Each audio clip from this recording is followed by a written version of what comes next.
வணக்கம் நண்பர்களே. இன்றைக்கி நம்மளுடைய காலை உணவு பார்த்தீங்கன்னா முதல்ல வந்து கொய்யாப்பழம் வச்சுருக்கோம். அடுத்து வெள்ளரிக்காய் இருக்குது. அது தேங்காய், பச்சை தேங்காய் வந்து ஒரு 3 கீறி வச்சுருக்கோம்.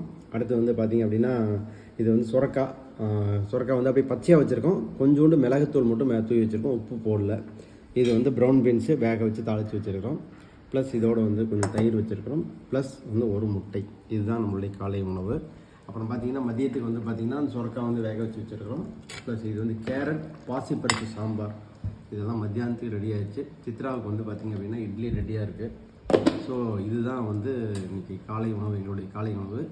மதியத்துக்கு சோறு மட்டும் வச்சோம்னா சரியாக போச்சு. ஸோ இப்படி தான் வந்து எங்களுடைய உணவு வந்து டிசைன் பண்ணிகிட்ருக்கோம். நீங்கள் இந்த மாதிரி சாப்பிட்றதுக்கு முயற்சி பண்ணுங்கள். நிறைய பேருக்கு சொல்லிகிட்ருக்கேன். ஒரு சிலர் ஃபாலோ பண்ணுறீங்க, ஒரு சிலர் பெரும்பாலான என்ன சொல்கிறீங்க அப்படின்னா இவ்வளோலாம் காலையில் செய்ய முடியுமா, காலையில் பண்ண முடியுமா அப்படின்லாம் கேள்வி கேட்குறீங்க. ஒன்றுமே கிடையாது, கண்டிப்பாக செய்ய முடியும். ஆக்சுவலாக பார்த்திங்கன்னா நாங்கள் வந்து இன்றைக்கி வந்து 8 மணிக்கு தான் சமையல் ஆரம்பித்தோம். 9:15 எல்லா வேலையும் முடிஞ்சிருச்சு. அதிகபட்சம் 1.25 to 1.5 மணி நேரத்தில் இத்தனை ஐட்டத்தையும் பண்ணிட முடியும். ஏன்னா பெரும்பாலான ஐட்டம் பச்சையாக சாப்பிட்றதுனால ஒன்றும் பெரிய பிரச்சனை கிடையாது, கட் பண்ணி வைக்காது தான். ஸோ இந்த மாதிரி நீங்கள் வந்து ட்ரை பண்ணீங்க அப்படின்னா கண்டிப்பாக உங்களாலையும் செய்ய முடியும். ஓகே.